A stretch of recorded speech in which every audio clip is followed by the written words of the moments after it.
እንዲሁ ተኝቶ ባርክልኛል። ነውር እኮ ነው ይሄ፣ ነውር ነው። ስለዚህ እንዲሁ ስሩ፣ አይዟችሁ። እና ደግሞ ከዛ በኋላ እየሰራችሁ ካጣችሁስ አትጨነቋ እንዴ። የግድ እኮ ሀብታም ልንሆን አልተፈጠርንም፣ ልናጣም ጭምር እኮ ተፈጥረናል እንዴ። ድህነት ቅድስና አይደለም እንጂ ኃጢአትም እኮ ድግና አይደለም። ድሃ መሆንም እኮ ይቻላል። ካልተሳካ ለምንስ ድሃ አንሆንም? መድኃኔ ዓለም እኮ ድሃ ነው። በስጋው በዚህ ዓለም ሲኖር ድሃ ነበር። ምንድን ነው ያለን? ለቆናጽል ግበብ ቦሙ ወለአዕዋፈ ሰማይኒ ምጽላል ቦሙ ለወልደ እጓለ እመሕያውሰ አልወቱ ሀበ ያሰምግ ርእሶ። ለቀበሮዎች ጉድጓድ አላቸው፣ ለወፎቹም ጎጆ አላቸው፣ ለክርስቶስ ግን ራሱን የሚያስጠጋበት ምንም የለውም ማለት። የሰማይና ምድር ጌታ 33 ዓመት በምድር ሲኖር አንዲት ጎጆ የለችው። የአምላክ እናት ድንግል ማርያም የሕይወት እንጀራን አዝላ ለልጇ የምታበላው ቁረሽ እንጀራ አልነበራትም። ውሃ ለምን አለች? ለምን ትጨነቃላችሁ? ጌታ ሆይ መቼ ነው የምታሳካልኝ? መቼ ነው የራሴ ጎጆ የሚኖረኝ? የራሴ መጠለያ የሚኖረኝ? አከራዮቼ እኮ ጨቅጭቀው ገደሉኝ። አንዱ የሚበላው አጥቶ አስፋልት ላይ ያድራል፣ ረሃብ መሮታል። አንተ ደግሞ ለቤት ኪራይ የምከፍለው እያለ የአከራይዋ ጠባይ ነው የመረረ። ወይ ጥጋብ! ይሄ እንዲሁ እናቱ የሞተችበትና ገበያ ሄደችበት እኩል ያለቅሳል። እውነት ነው፣ አከራይ የሚጨቀጭቅ ይመስለኛል። አልፎ አልፎ አከራይ ይጨቀጭቃሉ፣ ደሞዝ እያጣሩ ይጨምራሉ፣ ሲወደድ ይጨምራሉ። እነሱ ያለ ቤት የተፈጠሩ አይመስሉም። እንደው ከእናታቸው ማህፀን ሲወጡ እንደው አንዳንድ ቪላ እያያዙ የተወለዱ ነው የሚመስሉት፣ ሲጨክኑ ማለት ነው። ውጡ ሲሉ እናንተም ተው፣ በሕግ አምላክ ታረሙ፣ በመምህር አምላክ ቤት እግዚአብሔር ነው። ሰው ድሃ አታሰቃዩ። እውነቴን ነው። ተዛዝነን ዘመኑን እንለፈው። በወንድሙ የሚጨክን ለእሱም ጨካኝ ሰው ይጥልበታል። ርኅሩህ ሁኑ፣ ድሃ አትግፉ። ክርስቶስን ፍለጋ እዚህ እንደተሰበሰባቸው አውቃለሁ። ክርስቶስ ማለት መቅደሱ ቁጭ ብሎ የሚጠብቅ እንደ ንጉሥ ቁጭ ብሎ የሚጠብቅ አይደለም። አስፓልት ላይ ያለው ድሃ ክርስቶስ ነው። ጦም የሚያድረው ወንድማችን ክርስቶስ ነው። እኛ ሁለት አይነት ምግብ በልተን ሶስተኛው በመጉደሉ እያጉረመረም ጥሬ አጥቶ የሚያድር ድሃ ጎረቤታችን አለ። ያ ክርስቶስ ነው። ታስታውሳላችሁ? እንግዳ ሆኜ ብመጣ አልተቀበላችሁኝም፣ ተርቤ አላበላችሁኝም፣ ተጠምቼ አልጠጣችሁኝም አለ። መቼ ርቦ ሆነ ያላበላን ሲሉን፣ ለባልንጀራችሁ ካላደረጋችሁ ለእኔ ያላደረጋችሁም ነው ያለ። ስለዚህ የእግዚአብሔር ቤተሰቦች ሰርታችሁ ባልተሳካላችሁ ነገር አትጨነቁ። ትቀጠራላችሁ፣ ትባረራላችሁ፣ 3-4 ጊዜ ንግድ ትከፍታላችሁ፣ ትከስራላችሁ። አትጨነቁ። አሁንም ሞክሩ፣ አይሳካ። በደስታና በሰላም ኑሩ። ጥራችሁ ባልተሳካ ነገር አትጨነቁ። ለምን ድሃ ሆነንስ አንሞትም? ሰነፍ ሆነን አንሙት እንጂ ድሃ ሆነንማ አንሙት። ምን ችግር አለው? ከለፋንበት ነገር ምን ይዘን እንሄዳለን? 3 ክንድ ከስንዝር መገነዣ ብቻ አይደለም ይከተለን? ምን ይዘነው ምን ሄድ ነገር አለ? የለም። ስለዚህ ለምንስ ድሃ አንሆንም? ድህነታችሁን ለስንፍና ማስረጃ አታድርጉት እንጂ የታባቱ ለምን ድሃ አልሆንም ብላችሁ አትስነፉ። ሰርታችሁ ድሃ ከሆናችሁ ግን እግዚአብሔር ይመስገን በሉ። እስኪ አንድ ጊዜ እግዚአብሔር ይመስገን በሉ። እንዲያውም ይላል ቅዱስ ዮሐንስ አፈወርቅ፣ ጌታዬ ሆይ ከአንተ ጋር የሚያጣላኝን ገንዘብ ስላልሰጠኝ አመሰግንሃለሁ በለው ይላል። እስኪ በሉ ጌታዬ ሆይ በሉ። ከአንተ ጋር የሚያጣላኝን ገንዘብ ስላልሰጠኝ አመሰግናለሁ። አዎ እንደዚህ ነው። ከዚህ በኋላ ግን ትሰራላችሁ፣ ትማራላችሁ፣ ትጥራላችሁ፣ ትደክማላችሁ። ብትከስሩ ባይሳካላችሁ ሰርታችሁ ገንዘቡ ልም ቢል ከዚህ በኋላ አትጨነቁም ማለት ነው። ተስማምተናል? አዎ እግዚአብሔር ብቻ አለልን። እንስራ እንጂ። አንድ ሰውዬ ነበረ ስሩ ነው እንጂ እግዚአብሔር ተጨነቁ አላለም። ድርቅ ሆኖ ገበሬ ነው፣ ሰውየውንም አውቀዋለሁ፣ ይገርማቸዋል። ድርቅ ሆኖ ሐምሌ ድረስ ድርቅ ሆኖ ሰውየው ግን ይዘራል። ከዚያ በኋላ ተው አንተ ሰውዬ ባይሆን ዘሩን ልጆቹ ቆርጥመውት ይሙቱ እንደው እባክህ እያወጣህ አትበትን ሲሉት አይ እግዚአብሔር ዝራ ነው እንጂ ዝናብ አዝንም አላለኝም አለ። አያችሁ ሊቅነቱ። እግዚአብሔር ዝራ ነው ያለ። የኔን ድርሻ ሰርቼ ዝናብ ከቀረ እኔ ምን ጨነቀኝ? ልጆችን የማበላቸውን ነገር ማን ያውቃል ነው? እግዚአብሔር ያውቃል። እኔ ድርሻዬን እወጣል። ዘራ ሰው ሁሉ ሲገበገብ አልዘራም ብሎ እኔማ እንደው ያለችኝን እበላለሁ ብሎ ብልጥ ሲሆን እሸቱን ማነው አፈሰ? አቶ ገሌ ስሙን አልነግራችሁ። እሱ እሸቱን ለልጆቹ ቆርጦ አበላ፣ አዝመራውን አጭዶ ልጆቹን መገበ። እግዚአብሔር ዝራ እንጂ አዝንም አላለኝም ያለ እውነቱን ነው። እግዚአብሔር ስሩ ነው እንጂ ተጨነቁ አላለም። እና አትጨነቁ። እኔ ከማን በልጬ ነው? አብርሃም በድንኳን እኮ ነው የኖረ። ጌታዬ ሆይ የዚህን ያህል ምን በድዬ ነው ጥሩ ስራ ማሰራኝ? ህይወቴ በመባከን አለቀ፣ ለምን አታሳካልኝም? የብዙ ምዕመናን ጥያቄ ነው። አብርሃም እድሜ ልኩን በድንኳን አይደል እንዴ የኖረ? እኛ እስከ አብርሃም እንበልጣለን? ይስሐቅ በድንኳን ነው የኖረ። ያዕቆብ እግዚአብሔር ሌሊት ተገልጾ ትግል የፍቅር ትግል ሲታገለው ያደረው ያዕቆብ እግዚአብሔር እኮ ነው ትግል ገጥሞት የፍቅር ትግል እግዚአብሔርን እንደዚህ አቅፎ ያደረው ያዕቆብ የኖረው በድንኳን ነው፣ በስደት ነው። ከነ ድንኳኑ ቤት እንኳን ደግሞ አገሩ ላይ መቀበር አቅቶት ግብፅ ተሰዶ ነው ያረፈው። ምን አለ ቅዱስ ዳዊት ለዚህ እኮ ነው ነግዶ ፈላሲ አነ ከመ ኩሉ አበውዬ፣ እኔ እንደ አባቶቼ እንግዳ ነኝ። እስኪ በሉ ሁላችሁ እኔ እንደ አባቶቼ በሉ። ምንድን ነኝ? እሺ እኔ እንደ አባቶቼ እንግዳ ነኝ። እንግዳ እንደው ከሰው ቤት ውስጥ ተመችቶት የሰውን ሁሉ ጓዝ ልዘዝበት አይደለም። እንደ የሰጡትን አግኝቶ እንደ ነገሩ ነው የሚያደርግ። እኛ ይህን የእንግድነት ቤታችን አገኝ እንኖራለን። እንግዳ ቢያገኙ ሰጡታል፣ ቢያጡ መርቆ እግዚአብሔር ስጥ ሊብላ ያቀራል። ይሄ ዓለም የእንግድነት ቤታችን ነው። ብናገኝ መልካም፣ በጣም እግዚአብሔር ይመስገን። እንዲህ ማለት ነው። ሁለተኛ ስለምን አትጨነቁ አለ? ስለ ልብስ አትጨነቁ። ለስጋችሁ ወለሥጋክሙኒ ዘትለብሱ፣ ለልብስ ለስጋችሁ በምትለብሱት ነገር ደግሞ አትጨነቁ። ጥያቄ ልብስ የምንለብሰው ለስጋችን ነው ለነፍሳችን? ለስጋችን ነው። በጣም ጥሩ። ለነፍሳችን ነው። ይቅርታ አድርጉልኝ። እንዴት ነው ለነፍሳችን የሚሆን የሚባል? ሰው ልብስ ባለመልበሱ የምታፍር ነፍስ ነው ስጋው ነው። ለምሳሌ የሞተ ሰው ቢገለጥ ያፍራል? አያፍርም። ስለዚህ የምንለብሰው ማን እንዳታፍር ነው? ነፍሳችን እንዳታፍር ነው ማለት ነው።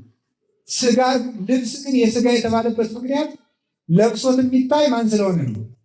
ስጋ ስለሆነ ማለት ነው። ለብሶት የሚታይ ስጋ ስለሆነ የስጋ ልብስ ተባለ እንጂ የምንለብሰው ለነፍሳችን። አንዳንድ ሰዎች አሁን አጫጭር ልብስ የለበሱ ሰዎች በተለይ እህቶቻችን አጫጭር ልብስ ለብሰው ሳይሏቸው እናቶች ሳይሏቸው አጭር ለብሰው ከዛ በግድ እንትኑን ወደ ታች እንደዚህ ሲያደርጉት አይታችሁ ታውቃላችሁ። ቢሮ ሲመጡ እንደዚህ ቻርገው በቃ ወደ ታች በልብ ሊያስረዝሙ ነፍሳቸው ስለምታፍር ነው እንደዛ የሚያደርጉት። መጀመሪያ ለምን አጭር ገዛችሁ? እንደዚህ ከምትሉ ረጅም አትገዙ ነው ይቀንሳላቸው። ኧረ እንደውም ስሰማቸው ነው አሉ ውድ እንደው ይገርማል። ረጅሙ ተርካሹ በቀላል ብለው አሉ የሚገኙ ነፍስ ስለሚያጥር ነፍስ ስለምታፍር። ስለዚህ ለስጋችሁ የምትለብሱት ነገር ደግሞ አትጨነቁ። ለምን ምን እንለብሳለን? አኮኑ ስጋ የአጽብ እምልብስ ማራዝም ይላል። ስጋ ከልብስ አይበልጥም ወይ? አሁን ተርጉሙት። ቅድም ስለተማራችሁ ስጋ ከልብስ አይበልጥም ወይ? ተርጉሙት። አሁን ቅድም ስላስተማርኳችሁ ምን ማለት ነው? ስጋ ከልብስ አይበልጥም ወይ ሲል ምን እያለ ነው? ልብስ ለእናንተ ከመስጠት ምን ማድረግ ይበልጣል እያለ ነው። ስጋችሁን መፍጠር ይበልጣል ነው። ቅድም እንዳልኳችሁ ለነፍሳችሁ ምግብ የሚሆን ነገር ከመስጠት ነፍሳችሁን መፍጠር ይበልጣል። ለስጋችሁ የሚሆናችሁን ልብስ ከመፍጠር ስጋችሁን መፍጠር ይበልጣል። ሰው ሊያደርግላችሁ የማይችለውን ስጋ መፍጠር ፈጥሬ ከሰጠዋችሁ ዓይን፣ እጅ፣ ጆሮ፣ አፍንጫ፣ እግር ፈጥሬ ከሰጠዋችሁ ሰው ገዝቶ ሊሰጠው የሚችለውን ልብስ አይሰጠንም ብላችሁ ታስባላችሁ ማለት ነው። በዚያውም ላይ ለልብስ አትጨነቁ፣ ለስጋችሁ ለልብስ አትጨነቁ ማለት ምን ማለት ነው? ይሄን ለብሼው ይሄን እንትንስ ብዬው ይሄኛው የለኝም ያኛው የለኝም ብላችሁ አትጨነቁ ነው። አንዳንዱ ልብስ እኮ የምንለብሰው ለውድድር ነው። ቅዱስ ዮሐንስ አፈወርቅ ይቅርታ፣ ወንዶችም አጓጉል ልብስ ይለብሳሉ። ሴቶች ላይ ጨፈጨፍኩ ይመሰል። ወንዱ ሁሉ ይለብስ የለን። የወንዱ አለባበስ ራሱ ቀጣቶ ሱሪው ዝቅ አድርጎ ታች ታጥቆ ናቲ በግድ እጅል ይሆናል ሰው እንዲሁ እኮ ግን በስመ አብ ነውር ነው። በእውነት ነውር እኮ ነውር። እንዲሁ ሱሪያችሁ ልቀርበች ይቁጅልነት እንደዚያ ሱሪ የለሽ ተብሎ ነው የሚሰግደው። በገጠር ራሱ ሱሪ የለሽ ከተባለ ስድብ ነው። እና አሁን ምን ልላችሁ ፈልጌ ነው፣ ቅዱስ ዮሐንስ አፈወርቅ ምን ይላል? አይ አንቺ ሴት ለምንድን ነው ውድ ውድ ልብስ እየለበሽ በከተማው መሃል ወይ በመንደር መሃል የምትሄጂው ላይ ይጠይቃል። ባሌን ደስ እንዲለው ብዬ ብለሽ ትመልሽልኝ ይሆናል ይልና አይደለም ይላል። እንደዚያ ሳይሆን አንቺ የለበስሽው ልብስ በሌላቸው ድሃ ሴቶች ላይ መመካት ፈልገሽ ነው ይላል። ያ ልብስ በሌላቸው ሰዎች ፊት እሷ ኖሯት ለብሰው በእነሱ ፊት ስታልፍ በእነዚያ በላይ የበላይነት ስሜት እንዲሰማሽ ፈልገሽ ነው። እንግዲህ እነዚያ ድሃ ሴቶች በአንቺ ምክንያት እግዚአብሔርን እንደሚሰድቡት ታውቂያለሽ ወይ ይላል። ለምን ይቺ በየሰዓቱ የምትለዋውጠው ሰጠህ፣ ለእኔ ግን በወር አንድ ጊዜ የምለውጠው አሳጣኸኝ ብላ እግዚአብሔርን ትሰድበዋለች ይላል። በልክ እኮ ነው የሚሄደው። በታመመ ሰው መሀል ሲሄደው ጆብ ተብሎ አይኬድም። ለምን ሰውየው ምን ይላል? እነዚህ የሚሮጡበት ጉልበት ሰጠህ፣ እኔ ግን ቀና ብዬ እንኳን የማይበትን ጤና ነሳኝ ብሎ እግዚአብሔርን ያማረው። የታመመ ሰው ልትጠይቁላችሁ ካካካካካካ ተብሎ አይሳቅም።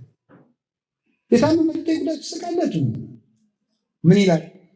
እኔን እንደዚህ ውጋት ያጣድፈኛል፣ እነሱ እንደ ቆሎ ይፈጋሉ። ምን አድርጌ ነው ጌታዬ? ከታመመ ሰው ልትጠይቁላችሁ እንትና ይችን ቁረሻት እገሌ ጉረስ ብላ ሻይ ትብት አይባልም። እኔ ይሄን ከቀመስኩ ወሬ ነው እነሱ ይገላገላሉ ብሎ ማንን ያማርራል? እግዚአብሔርን ያማርራል። ስርዓት ተይዞ ነው ሁሉ ነገር የሚደረገው እግዚአብሔር ቤተሰቦች። ስለዚህ ልብሳችሁን አትጨነቁ ማለት ይሄንን ለበሳችሁ ያንን ለበሳችሁ ሰው በልብሱ አይከብርም። በጣም በልብስ አይነት በመጨነቅ አይምሯችሁን አታደንዙ። በዚህ ዓለም ፍቅር አትያዙ ማለት ነው።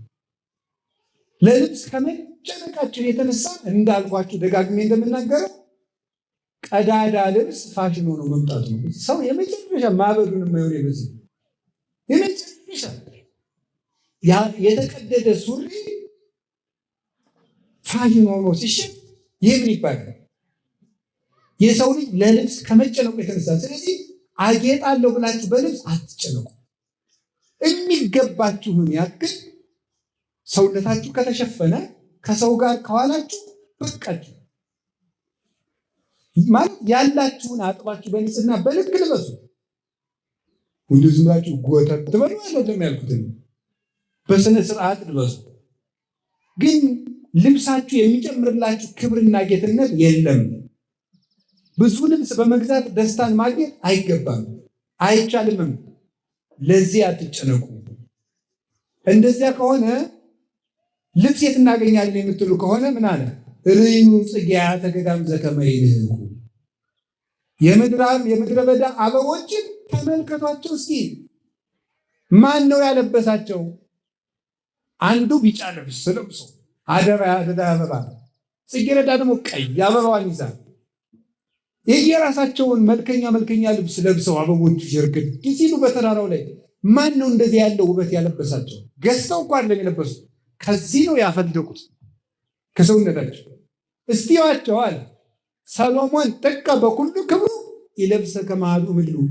ሰሎሞን እንኳን እንዲያ ያለ ባለጸጋ ሲሆን ከነዚህ አበቦች የአንዱን ያህል አልለበሰም ማለት ነው። ለምን? ሰሎሞን አበባ ሊያስጠልፍ ይችላል እንጂ አበባ አያብብም። ገብቶችኋል? ሰሎሞን እንኳን የአበቦችን ያህል አልለበሰም እና ታዲያ እነዚህ አበቦች ሳይጨነቁ እንደዚህ የሚለብሱ ከሆነ ለዚያውም ደግሞ ወናሁ ጽጌ ገዳም ዘዮም ሃሎ ወየሰማይ ትወደይ ውስተ እቶነ እሳት ዘከመዘ ያለብሶ እግዚአብሔር እፎኪያክሙ ኦሕጹፃነ ሃይማኖት። ዛሬ አብቦ ለምልሞ በመስከረም በጥቅምት አብቦ ለምልሞ የምታዩትን ነገ በእሳት የሚቃጠለውን አበባ እግዚአብሔር እንደዚህ አድርጎ የሚያለብሰው ከሆነ እናንተ እምነት የጎደላችሁ በአርአያውና በአምሳሉ የፈጠራችሁ እናንተንማ እንዴት አያለብሳችሁ? ወፍ ያላቸው ግን ቄስን ተመልከቱ ማለት ነው ብለው ተርጉመውታል። የሰማይ ወፎችን ተመልከቱ ማለት የማይዘሩ የማያጭዱ ወፎችን፣ ካህናትን ተመልከቱ ማለት። ካህናትን ማንም ያበላቸው? እስኪ ንገሩ። ለምሳሌ እኔን ብትወስዱኝ ጓሮ የለኝም፣ እግዚአብሔር የተመሰገነ ይሁን፣ የባንክ አካውንትም የለኝም፣ ሊኖረኝም አይችልም እስከምሞት። መዝግቡት። አባ በ2018 አካውንት አይኖረኝም ብለህ ነበረ ብላችሁ በዩቲዩብ እንድትናገሩት፣ ይሄው በ2030 አለህ እንድትሉ ማለት አልልም። አይዟችሁ። ስለዚህ ሰዎችንማ በደንብ ነው የሚይዛት። በደንብ ያዙ። ደግሜን ምራ ወደፊትም አካውንት አይኖረኝም። ስለዚህ አሁን እዚያ ውስጥ የለኝም። ይሄን ቀሚስ ማነው የገዛልኝ? ገብረ ማርያም እና ወለተ ማርያም አይደሉም? እግዚአብሔር። ምክንያቱም ወለተ ማርያም እና ገብረ ማርያም የማን ናቸው? የእግዚአብሔር ናቸው። እግዚአብሔር የማይዘሩ ወፎችን ተመልከቱ ማለት ቄስን ተመልከቱ። እስኪ እነዚህ ቄሶች ይዋቸው። ይሄ ጠምጥሞ ያለው ቄስና መነኩሴ በሙሉ ያጎቱን ድንች መሰላችሁ የሚቆፍ ነው። ያክስቱን ባቄላ ይወቃል። ማንም የመግበው እንዲያርገው እግዚአብሔር። እንዴት አይገርማችሁም? ቄስን አሁን እናንተ ስታከብሩ ፖሊስ አላስገደዳችሁ፣ አዋጅ አልተነገራችሁ። ልባችሁ በቄስ ላይ እምነት እንዲኖረው አድርጎ ብር አዋጣችሁ ቄስ ካባ እንዲደርብ ማድረግ ይህ የማን ስራ ነው? ሰውን ያህል ክፉ ጭንቅላት ያለው ፍጡር አምኖ ብር እንዲሰጥ ማድረግ እኮ ቀላል መስሏችኋል? ሰው እኮ ቀላል ፍጡር መስሏችኋል? የመጨረሻ የተራቀቀ ፍጡር ነው። በጣም እኔ እንደው በምድር ላይ በጣም የሚከብድ እውቀት ምንድን ነው ብትሉኝ፣ ሰው ይባላል። ሰው መቼም ቢሆን ሊገባኝ አይችልም። በፊት የገባ ይመስለኝ ነበር። ሳየው የከበደኝ እየረቀቀብኝ ይመጣል። የመጨረሻ ተገልጦ የማያልቅ መጽሐፍ ሰው እየሳቀ ነዶት ሊሆን ይችላል። አይታወቅም። እየሰጠ ሊቀማ ሊሆን ይችላል። አይታወቅም። ምን እንዳሰበ ማወቅ አይቻልም። እየተጣሉ ውሸታቸውን ሊሆን ይችላል። አይታወቅም። ውረድ እንውረድ ብለው በቃ ወግድ አናቱን ነው የሚለው ውሸታቸውን ሊሆን ይችላል። እንዲህ ሰው አይታወቅም። ስለዚህ የእግዚአብሔር ሰዎች ሰውን ያህል ነገር በጦርነት እንኳን ታንቄ ሞታለሁ የሚለውን ፍጡር በነፃ ብር እንዲያመጣ ያደረገ እግዚአብሔር። ይህ ቄስን ተመልከቱ በሉ፣ ቄስን ተመልከቱ በሉ። አዎ ወፎች የተባሉ ደግሞ እነማን ናቸው? እስራኤልን ተመልከቱ። አልዘሩም፣ አላጨዱም። ስንት ዘመን መገባቸው እግዚአብሔር? 40 ዓመት። በምን? በደመና። ወፍ ያላቸው እስራኤልን እዩ። አበባ የተባሉ ግን ሃይማኖት የሌላቸው ሰዎች ናቸው። ሃይማኖት የሌላቸው ሰዎች አበባ ይባላሉ። አበባ ዛሬ ሽብርቅ ብሎ ህዳር ሲመጣ እርግፍ እንደሚለው ሃይማኖት የሌላቸው ሰዎች በሀብት ያማረባቸው ናቸው። ነገር ግን ገሃነም አለባቸው። እና ወናሁ ጽጌ ገዳም ዘዮም ሃሎ፣ ዛሬ ያበበውን አበባ ነገ የሚቃጠለውን ማለት ነገ በገሃነም የሚቀቅለውን ሃይማኖትን የካደውን ሰው እግዚአብሔር ሲያበላው ሲያጠጣው እያየ እናንተ እምነት ይጎድላችሁ በስሙ ተጠርታችሁ አምናችሁ እናንተ እንዴት አይመግባችሁም ማለት ነው። ስለዚህ ሁለተኛው ለልብስ አትጨነቁ። ከቃሉ ጋር ናችሁ? ከቃሉ ጋር ናችሁ? ሶስተኛ አሁን ራሱ የሚገርማችሁ ለልብስ መጨነቅ እንኳን እናንተ መቼስ አይቆጡም። እዚህ ያሉት አባቶች ደግ ናቸው፣ አይቀየሙ። ምንድን ነው እንኳን በልብስ እንኳን የሰው ልብስ የቤተ ክርስቲያኑ የመጋረጃ አይነት ራሱ አሁን መከራ ብልቶናል። ይሄ ነው ይቅር በሉኛል። ቤተክርስቲያን የመጋረጃ አይነት ለአንዱ ነጭ፣ ለአንዱ ቢጫ፣ ለአንዱ ወርቅ፣ አንዱ ደብር ያይና የ500 ሺህ ብር መጋረጃ ሲመጣ ሌላኛው ደብር ደግሞ የ5 ሚሊዮን ያመጣል። ለልብስ አትጨነቁ። አንድ አይነት መጋረጃ ቢኖር እንደው እግዚአብሔር ጸልዩ ቢኖር ከአዲስ አበባ ቅድስት ማርያም ቦሌ መድኃኔዓለም እስከ መጨረሻቱ የገጠር ጎጆ ቤተክርስቲያን አንድ አይነት መጋረጃ እንደው መድኃኔዓለም ቢያመጣል ወይ ቀይ ወይ ጥቁር እርፍ እንል ነበር። በቃ ልክ አሁን እንዲህ የግብፅ ቤተክርስቲያን መጋረጃዎች ለአብይ ጾም ለሕማማት ጥቁር፣ የትንሣኤ ዘመን ነጭ፣ ከዚያ የተረፈውን ቀይ። የትኛውም ቤተክርስቲያን የምትሄዱ 3 መጋረጃ አለ፣ ሌላ የለም። የትኛውም ትልቅም ገጠርም ገዳምም ከተማም። እኛም እንደዚያ ቢኖርን እንዴት ጥሩ። ስለዚህ ይህንን አትጨነቁ። እግዚአብሔር የሚፈልገው ሌላውን ነገር ነው። አዎ ለወንጌል ክብር፣ ለቅዳሴ ክብር የወርቅ ወንጌል፣ የወርቅ ገበታ፣ የወርቅ አትሮንስ፣ የወርቅ መስቀል፣ የወርቅ ጉልላት ቢኖር ጉዳት የለውም። ዋናውን ነገር ትተን ከሆነ ግን ጉዳት አለ። ያም እንዳይሆን ለልብስ አትጨነቁ ያለን ይህን። ሶስተኛስ ጌታ አትጨነቁ ያለን ለምን ይመስላችኋል? ሌላ የማታስተካክሉት ነገር ላይ አትጨነቁ። እስኪ በሉ ድገሙ። ምን የማትሉት ነገር ላይ ለምሳሌ መኑ እሙስቴትክሙ በተክዞ ዘይክል ወስቆ አሐደ እመተ በዲበ ቆሙ።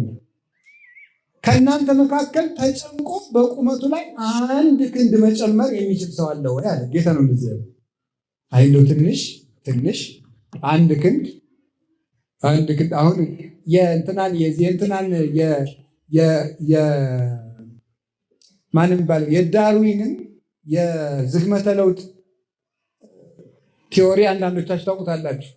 ሰው መጀመሪያ አንድ ዝንጀሮ ነበረ። ከዛ ኑሮውን ለማሻሻል ሲጥር ምን እያለ መጣ? እንደዚህ እያለ በ2 እግሩ ቁጭ አለ፣ ቆመ አለ። ምን ነው ዛሬ ረጃጅም ሰዎችን አጫጭር ሰዎችን እንዲህ እያሉ እንደ ቀጭኔ ጥቂት መዘዝ ቢሉ የማይሆን ነገር የሚያወራው ይዘውኝ። ዛሬ ያሉ ዝንጀሮቹ ስለምን አይሻሻልም? ለነገሩ ውድቅ ተደርጓል በራሳቸው በዘመናዊ ሳይንቲስቶች። አሁን ውድቅ ሆኗል የሱ አስተምህሩ። ሰው በቁመቴ ለ1 ክንድ አሁን አንዲት ሴት ወንድ ልሆን አይሆንም። አንድ ወንድ እኔ ሴት ነው መሆን ፈልግ አይሆንም። ሴት መሆን ነበረብኝ ብለህ አትጨነቅ። ወንድ መሆን ነበረብኝ ብለህ አትጨነቅ።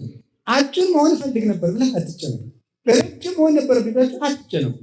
ከንፈሬ ክርክም ያለ ወይም ደግሞ ሰፋ ያለ ወይም ወፈር ያለ የተሰጠህን ነገር ይዘህ ኑር። የማታስተካክለው ነገር ላይ አትጨነቅ። ሌላ ደግሞ ለምሳሌ አንድ ሰው እየሰማችሁ ነው። ድንግልናውን የሆነ ጊዜ አጣ። ያ ሰውዬ ድንግልናውን እንደገና ማስተካከል ይችላል አይችልም? ንገሩኝ እንጂ እነሱ ጉዳይ ላይ አትጨነቅ። ቀሪ ጊዜ ህይወትህን ምራ። በንስሐ ድንግል ሆኖ ቅዱስ ሆኖ መኖር ይቻላል። የስጋውን ማህተም ግን ማስተካከል አይቻልም። ስለዚህ ማስተካከል ወይኔ ድንግል በሆን ኑሮ፣ ወይኔ ባልጥለው ነው፣ ወይኔ በሆን ኑሮ አትበል። ያለፈ ነገር ላይ አይምሮህን አታድክም፣ አታሰቃየው። ወደፊት ነው ማሰብ። እንደገና ሄደን እንደ ኮምፒውተር አንዱ ብለን የማናስተካክለውን ነገር ሄደን እንደገና የማናስተካክለው ነገር ላይ አትጨነቁ። የታሪክ ሪሳይክል ቢን የለም። ወይም ትራሽ የለውም አውጥተን እንደገና የምናመጣበት የለም። እንደ ኮምፒውተር ፕሮግራም ያለፈ ነገር በቃ አልፏል፣ አይመጣም። እንደውም አንድ ጽሑፍ ሳነብ ያገኘሁት እንገራችሁ። ሰዎች 48% ስለ ነገ በመጨነቅ 48% ነው የሚያሳልፉት።